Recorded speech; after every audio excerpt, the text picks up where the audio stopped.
Bonjour, bienvenue, nouveau numéro de Megatrend sur Boursorama. Aujourd'hui, on vous parle du dollar et de la glissade du dollar avec vous, Bastien Drue. Bonjour Bastien. Bonjour. Responsable des études et de la stratégie chez CPRAM. On se dit que le billet vert connaît ou ne connaît pas une année noire depuis le début de l'année, parce que c'est comme une année placée sous le signe clairement de la baisse, et pas seulement face à l'euro, face à quasiment toutes les devises. En tout cas, ça ressemble vraiment à une année noire. Enfin, c'est un début d'année noire. Depuis le début de l'année, le dollar a perdu 10% par rapport à un panier de devises global, par rapport aux grandes devises. Et ça, on n'a pas vu ça sur le premier semestre depuis 1973. Ah, oui. C'est-à-dire 1973, c'est l'année où on est revenu à un régime de change flottant, où les monnaies fluctuent les unes par rapport aux autres selon les forces de marché. Et donc, on a la plus mauvaise année depuis 1973. Donc, c'est un début d'année noire pour le dollar, clairement. Donc, il a baissé clairement, mais il n'est pas faible pour autant. Non, il n'est pas faible. Quand on regarde les différents modèles de valorisation, on voit que le dollar est encore très élevé par rapport à sa moyenne, on va dire, des dernières années, voire des dernières décennies. Donc même s'il y a eu une belle dépréciation du dollar depuis le début de l'année, c'est-à-dire de 10%, le dollar est encore fort actuellement. Et ça peut être la cause notamment des déséquilibres commerciaux que l'administration américaine essaye de résoudre. Et s'il est encore fort, ça prouve aussi qu'il a potentiellement encore de la baisse sous le pied. Pourquoi cette dépréciation? On dit quoi? On dit merci Trump, finalement, c'est ça le résumé en deux mots? C'est clairement ça. En fait, la volonté affichée par l'administration américaine de réduire, quoi qu'il en coûte, le déficit commercial américain, avec des très fortes hausses de droits de douane, les plus fortes qu'on a vues pour l'instant depuis la Seconde Guerre mondiale, ça fait en sorte que l'appétit global pour le dollar, il est moins fort. Pourquoi? Parce que si les États-Unis indiquent qu'ils veulent moins être présents dans les échanges commerciaux mondiaux, ça veut dire moins d'intérêt à avoir du dollar et donc moins d'échanges qui sont réalisés en dollars et moins d'intérêt pour les différents pays du monde de détenir des réserves de change en dollars. Donc il y a une désaffection pour le dollar qui se matérialise sur le. Donc c'est pas que de la spéculation, c'est pas que il y a une vraie analyse derrière, rationnelle, économique. C'est vraiment cette reconfiguration finalement du commerce mondial. Voulu par l'administration américaine, le protectionnisme voulu par Trump. Tout à fait, qui fait que le dollar baisse fortement. Et au passage, cette dépréciation du dollar, ça peut aider les États-Unis à résorber finalement les déficits commerciaux parce que ça va venir renchérir finalement le prix des importations. Et là aussi, c'est ce que souhaite Donald Trump. Exactement. L'administration Trump, d'ailleurs, qui laisse souvent entendre qu'elle est à l'aise avec un dollar plus faible.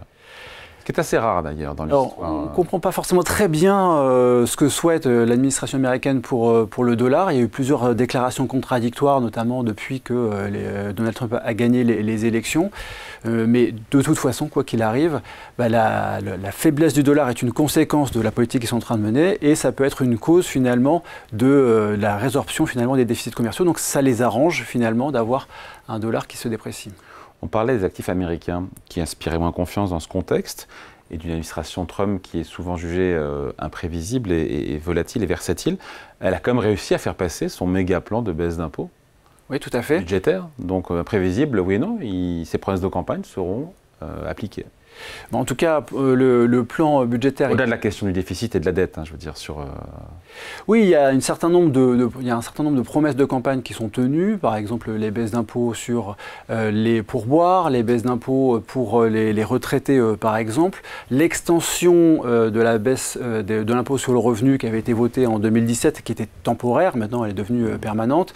Donc oui, il y a un certain nombre de promesses de campagne qui sont tenues, et ce qu'on peut dire malgré tout, c'est que quand on va comparer le plan de baisse d'impôts et finalement l'effet négatif des hausses de droits de douane, c'est peut-être malgré tout plutôt les hausses de droits de douane qui vont l'emporter sur l'impact sur l'économie qui doit être un peu plus négatif sur le deuxième semestre 2025.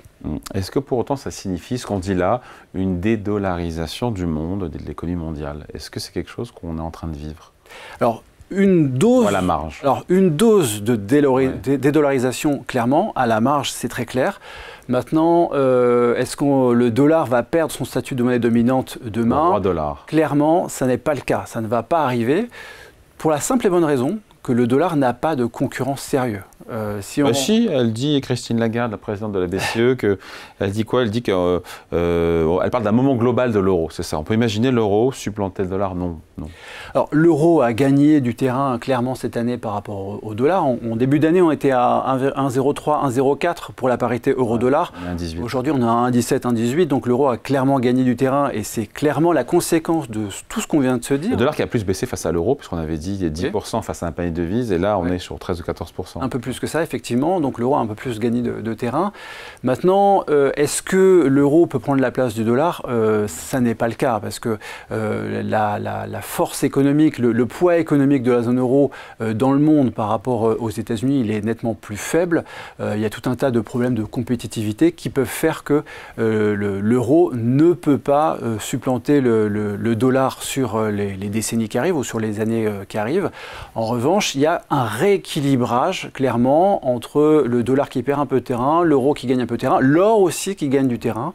Dollar plus faible égale or à la hausse? Oui, exactement. Et on disait tout à l'heure, le dollar, c'est sa plus mauvaise année depuis 1973. L'or, c'est sa meilleure année du 21e siècle pour le moment. Donc clairement, il y a un mouvement de bascule entre le dollar qui baisse et l'or qui monte, et l'euro aussi. Ça, c'est ce à quoi on assiste cette année. Bastien, quid de la suite des opérations? Parce que là, on parle de ce qui s'est passé depuis le début de l'année. On sait que ça a bougé au niveau politique monétaire dans les mois, trimestres à venir, avec un possible assouplissement de la Fed, ce qui exercera une pression évidemment aussi à la baisse sur le dollar. On a vu Donald Trump qui fait pression sur Powell, qui pourrait nommer son successeur, en tout cas l'annoncer, pas le nommer, mais l'annoncer pour quelque part décrédibiliser un petit peu, à la fois le président et même l'institution. Est-ce que tout ça va peser encore davantage sur le dollar? Au niveau fondamental, il y a plutôt des facteurs qui sont baissiers. Effectivement, actuellement, dans les pays développés, la Fed a les taux directeurs les plus élevés et on sait que Trump veut faire baisser les taux à la Fed et donc on va réduire le différentiel de taux avec les autres banques centrales. Donc ça, c'est négatif pour le dollar. Et puis il y a aussi la guerre commerciale qui n'est pas finie. On sait que Donald Trump veut peut-être revenir pour certains pays aux droits de douane qui avaient été annoncés lors du Liberation Day et peut-être que ces mouvements là, le fait de remonter encore une fois les droits de douane, ça peut accentuer ce thème de la dédollarisation. Et donc, on a plutôt au niveau fondamental des éléments qui sont baissiers pour le dollar d'ici la fin de l'année. Donc, on est rentré peut-être dans un cycle durable de dépréciation, de baisse du dollar? En tout cas, historiquement, il y a des cycles. Le comportement qu'on voit cette année, il fait penser aux phases de grande baisse de dollars qu'on a pu avoir, par exemple en 1973 ou en 86, par exemple, ou en 85 quand il y avait eu les accords du Plaza. Oui, ça fait. Je pense que le niveau de le dollar n'était pas le même non plus à l'époque. Il était un peu plus élevé, mais quand on regarde, quand on prend tout en compte, c'est-à-dire la valeur du dollar par rapport à toutes les devises et le différentiel d'inflation, le dollar n'est pas si loin finalement des niveaux qui prévalaient au moment des accords du Plaza en 1985. Donc il est quand même assez élevé encore pour le moment. Bon, donc voilà, peut-être un nouveau cycle de baisse qui s'enclenche sur le dollar. Et qu'est-ce qui joue en faveur du dollar? Parce que là, on a listé tout ce qui était poussé à la baisse, mais qu'est-ce qui...